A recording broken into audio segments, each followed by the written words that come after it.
Como panelista tenemos la presencia de la doctora Victoria Teresa Montoya Perlado, abogada graduada por la Universidad San Martín de Porres, con estudio de posgrado en maestría en Derecho Penal, Derecho Constitucional y Derechos Humanos, doctorado en Derecho. Estudio de actualización en la Academia de la Magistratura y en la Escuela Judicial de España, magistrada de la Fiscalía de la Nación, Ministerio Público, durante el periodo 1990 al año 2003. Magistrada del Poder Judicial del año 2003 a la fecha, desempeñándose actualmente como juez superior titular, integrante de la tercera sala penal liquidadora de esta Corte Superior de Justicia. Voy a compartir con ustedes unas reflexiones respecto al mismo tema, más que todo dentro de la función jurisdiccional que me ha tocado vivir en tantos años, ¿no? Respecto a estas reflexiones, tenemos en principio, recogiendo lo que ha dicho el doctor Rodríguez, respecto a lo que es el delito de feminicidio, se ha dado distintas modificaciones. ¿Y cuándo empezaron esas modificaciones? Empezaron a partir del 2011. ¿Cuál fue la primera modificación? La primera modificación fue modificando por completo el artículo 107, de tal forma de que desde ese momento se marcó lo que era el delito de feminicidio. ¿Qué es lo que dijo esta modificación, que vale la pena reproducirla? ¿Qué es lo que se centró la primera modificatoria? Respecto a las agravantes, recogió las agravantes del 108 para tenerlo específicamente en lo que era el delito de parricidio y feminicidio, como se llama. Y en el tercer párrafo, como yo lo expreso de esta manera, en forma simbólica, se dijo cuándo era feminicidio, ¿no? Entonces, aquí ya van haciendo lo que se llama las categorías de feminicidio. En este tercer párrafo, en la primera norma, se trata del feminicidio íntimo, porque solo, ¿no? Y añade solo de que sea la víctima ha sido cónyuge, conviviente, va a tener una relación análoga, ¿no? Y esa relación análoga puede ser su exnovio, su exconviviente, su exesposo. Luego con ello, conforme también ya lo comentó el doctor Rodríguez, se dio la ley, la 30068, que ahí incorpora ya en el artículo 108b el concepto de feminicidio como delito autónomo. Y con las agravantes, ¿no?, de que se desarrollaron ya en esa ley que se dio. En el primer párrafo, en donde se cita las circunstancias: violencia familiar, acoso sexual, coacción, abuso de poder, discriminación contra la mujer y las demás que cita.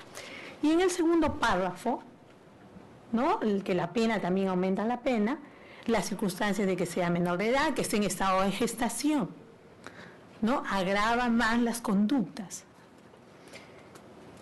Al modificar esta norma, se deroga el tercer párrafo del artículo 107, ¿no?, en donde de ahí ya nace, como le digo, la concepción simbólica dentro de nuestra norma penal, ¿no?, para lograr que sea un delito autónomo. Entonces, en ese marco estamos en este momento.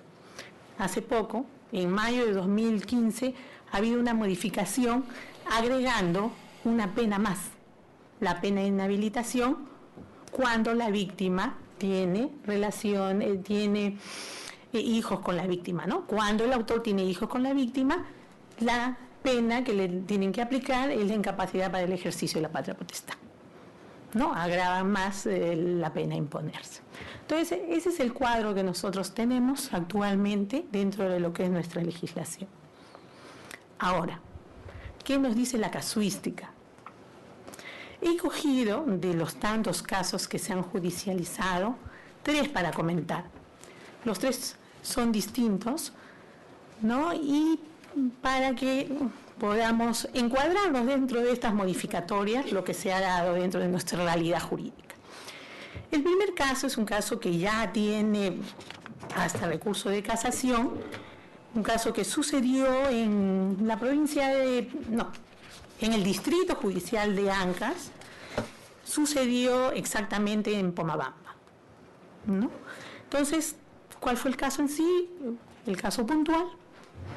Lorenzo llegó en estado de ebriedad, estaba su pareja, estaba feliz. La agraviada le reclama, ¿no? Es haberle dado 10 soles al hijo de la agraviada, del procesado. Entonces ahí empieza una discusión. Empiezan a discutir como pareja. Entonces ella, ¿qué es lo que hace en un primer momento? Se va a la comisaría de la localidad, pide apoyo, ¿no? Para el fin de denunciar, a fin de que la puedan apoyar, ¿no? Porque esto era continuo. Entonces la comisaría no le hace caso. Entonces ella ante esta situación regresa a su vivienda porque dejó a su hija, a su niña de 8 años. Entonces la situación se volvió mucho más violenta. ¿Y cuál fue el resultado fatal? En esa discusión, él la golpea, agarra un cuchillo y con 17 puñaladas que le profirió la mató. Ese es el caso, ¿no? Un caso judicializado, ¿no? Entonces, el primer apoyo que ella solicita, y en los demás, como dicen sus familiares, no fue acogida. El resultado, ¿no? ¿Qué tipo penal? Si estamos dentro del cuadro del año 2012, tenemos de que esto se encuadra ya en la primera modificatoria. Entonces, al darse la primera modificatoria, tenemos de que se aplica el segundo párrafo y el tercer párrafo. El segundo párrafo, por lo que fue en primera instancia condenado, se condenó en primera instancia, toquemos aquí primero, que se judicializó por el artículo, por segundo párrafo, el inciso 1 y 3 del artículo 108 como unas circunstancias agravantes. Se comprobó que tenían 10 años de convivencia. Entonces, en la primera sentencia, esto también, que es importante citar, de que se tramitó con el nuevo Código Procesal Penal. Entonces, el juzgamiento se dio más inmediato y en la primera sentencia lo condenaron por la agravante del inciso primero, absolviéndolo por el inciso tercero, y le pusieron la pena de 25 años. Entonces, en la primera sentencia le ponen también como reparación civil 15.000 soles. Entonces, ese es el primer caso de feminicidio con la nueva ley. Luego, en la segunda sentencia, ya en la segunda sentencia, ¿qué es lo que dice la Sala Superior? La Sala Superior revoca en el sentido de que lo condena por los dos agravantes, el inciso primero, que estamos hablando de ferocidad, que ya lo ha explicado el doctor Rodríguez, y el inciso tercero, que es crueldad. Le eleva la pena, ya no a 25 años, sino a 30 años, y le eleva también la reparación civil. Esa es ya la sentencia de la sala que confirma, ¿no? Que confirma la condena, pero la revoca con respecto a la absolución y con respecto a la pena y con respecto a la reparación civil. Con el nuevo Código Procesal Penal, el abogado del encausado presenta recurso de casación. El recurso de casación no es admitido por la Corte Suprema, uno, porque no está bien fundamentado, dos, porque los hechos que refería, uno de los hechos de que se había admitido indebidamente una prueba. ¿Cuál era esa prueba? Era el acta de levantamiento de cadáver. El acta de levantamiento de cadáver, como dice también este recurso de casación, prueba la materialidad del delito. Y respecto a los fundamentos que referían que se había violado las garantías constitucionales, no lo fundamenta. Entonces la Corte Suprema ha declarado inadmisible el recurso de casación y lo ha condenado a pagar costas. Ese es el caso de feminicidio dentro de la nueva ley. Dentro de la nueva ley que se ha promulgado y se ha comentado. Hay otro caso que quiero citar. Este es un caso que sucedió en Lima. Un caso que se judicializó por parricidio. Los hechos sucedieron en el año 18 de diciembre de 2011. ¿Cuáles fueron las circunstancias? Los esposos, Carlos y Liliana, estaban en el inmueble, estaban tomando licor con su amiga Mari. Y en eso, igual, la esposa le hace saber que su hija de su primer compromiso había llamado pidiendo la pensión de alimentos. Ahí se produce no se altera, empieza la discusión, empiezan las agresiones, la golpea con puños, patadas, y después interviene, ¿no? Estaba la amiga, interviene, ¿no? Le dice, tratando de parar la situación, no contento con ello, agarra una botella, con la botella le produce tanto lesiones a la esposa como a la agraviada. En ese forcejeo tratan de sacarlo del inmueble. Él nuevamente ingresa al inmueble ya con mayor ferocidad. ¿Y qué es lo que hace? En esa discusión va a la cocina, coge un cuchillo, y en la cocina, ya en lo más ya de la discusión, Liliana coge otro cuchillo. Y en ese forcejeo, Liliana lo mata, dándole una puñalada en el tórax. Se judicializó por parricidio. Ese es el tema. Ella fue procesada por el delito de parricidio, ¿no? ¿Cuál fue los fundamentos? De que había empleado un arma blanca, el cuchillo. Ese es el fundamento. ¿Cuáles son aquí los antecedentes de este caso?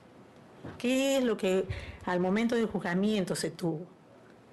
Se tuvo que ya tenía antecedentes por violencia familiar. Liliana ya lo había denunciado en varias comisarías. Había ido a Mines, había ido a la Fiscalía. Entonces ya el órgano judicial había dictado medidas de protección a favor de ella. Él estaba prohibido que se acerque. Dentro de este concepto también, él había tenido ya una condena por lesiones graves en agravio de Liliana. Sin embargo, dentro del juzgamiento, Liliana dice, ¿pero por qué? ¿Por qué permitía? Por mis hijos. Tenían 3 hijos dentro del matrimonio, ¿no? Entonces él iba a visitar a los hijos, ¿no? Y entonces dentro de esas visitas se quedaba, ¿no? Eso es lo que he comentado. No, Liliana, ¿pero por qué? Si ya había medidas de protección, ya estaba amparada tu decisión, ¿no? Y también para que no vuelva a suceder más violencia.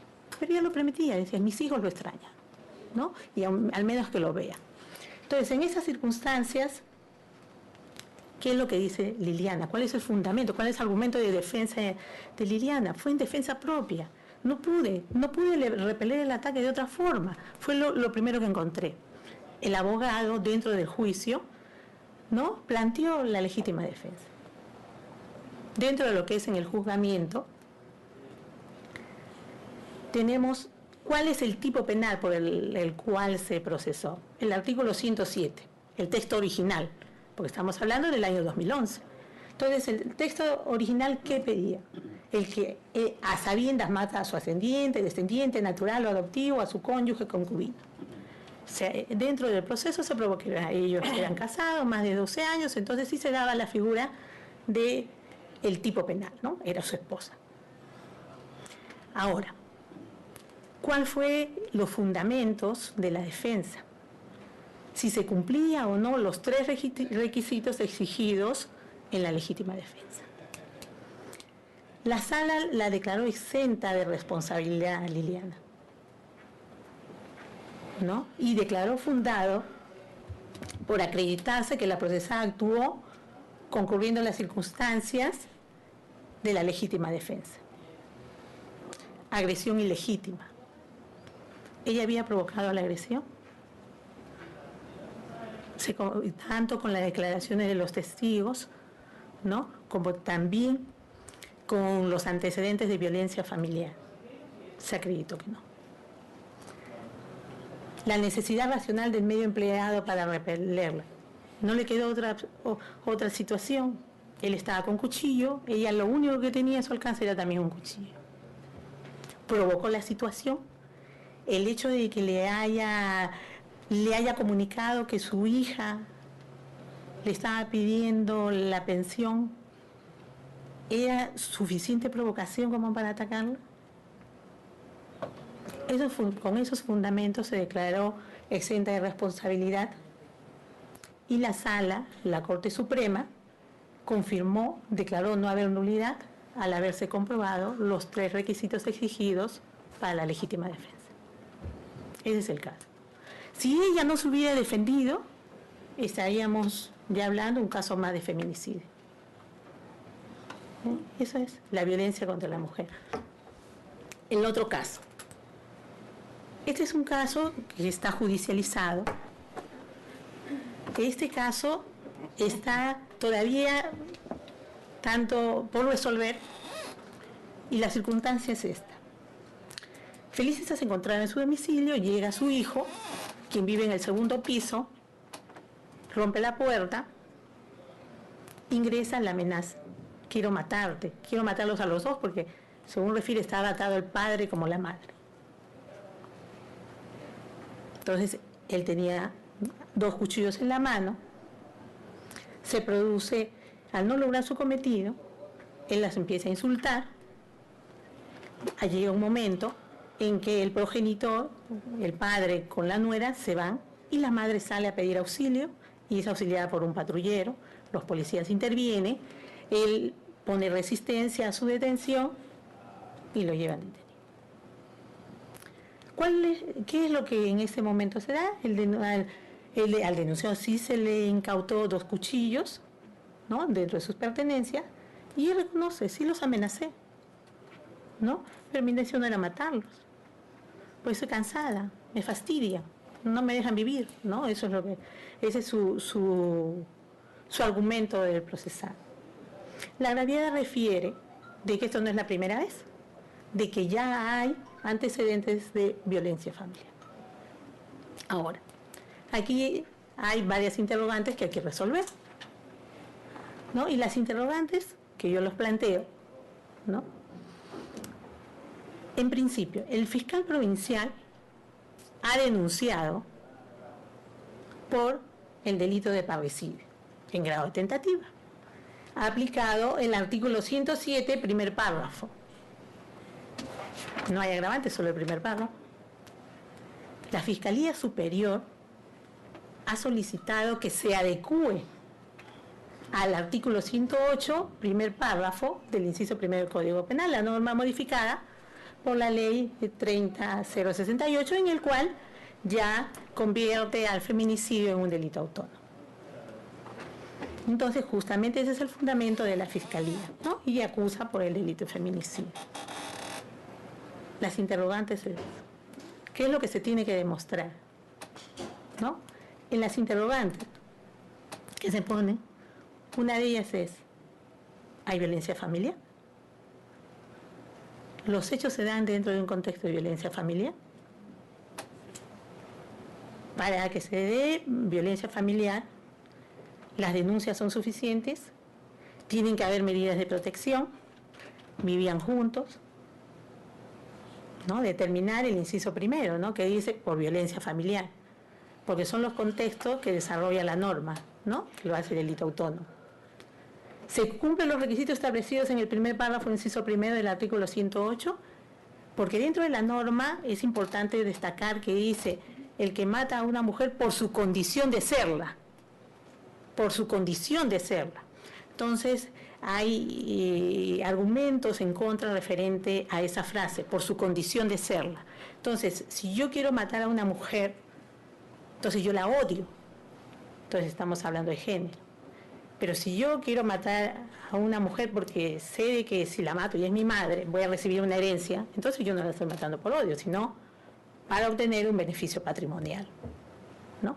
Entonces, en ese contexto se tiene primero que desarrollar para poder, ¿no?, encuadrar la figura en los tipos penales que correspondería. Ahora, la intención de Jaime, ¿cuál era?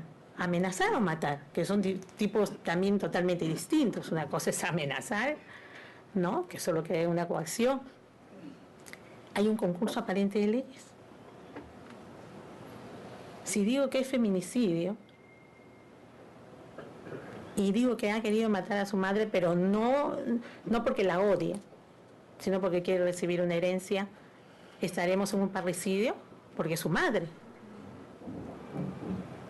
¿no? O se opta por la ley especial, aplico el delito de feminicidio. Esos son, ¿no? Ahora con la nueva ley, ¿no? Las problemáticas que se están presentando para poder determinar el tipo penal correspondiente según las circunstancias. Es importante aquí también hacer una reflexión respecto a lo que decía también, ¿no?, el doctor Rodríguez, el principio de igualdad ante la ley. Ya hay una corriente respecto a esta norma de que viola el principio de igualdad. Y justamente hacen un comentario en el sentido de que si es que se ha dado este delito especial solo por las cifras, porque sí somos conscientes de que ha aumentado la violencia contra la mujer, porque ya no solo es cachetadas, ya no solo son golpes, ahora la mata, dice, mía o de nadie, ¿no? Entonces, ante ese aumento, ¿no?, dentro de esta reflexión que hace esta corriente, si es por cifras, ¿qué pasaría si en algún momento aumenta la violencia contra el varón? ¿Van a sacar un delito especial? ¿No? Porque estamos entre la igualdad, el principio de igualdad, ¿no? Entonces esas son algunas, ¿no?, reflexiones que quería plantear, ¿no? Y quería compartir con ustedes estos casos de la vida real que se judicializan aquí, ¿no? Tanto con el nuevo Código Procesal Penal, ¿no?, como con el Código Penal, y ya más del 70% del país ya maneja con el nuevo Código Procesal Penal, ¿no? Compartiendo estas reflexiones, yo agradezco su paciencia y su atención. Gracias.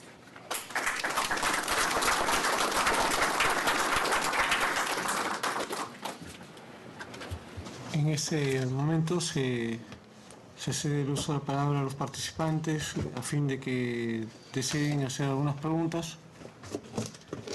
Entonces, continuamos con las exposiciones.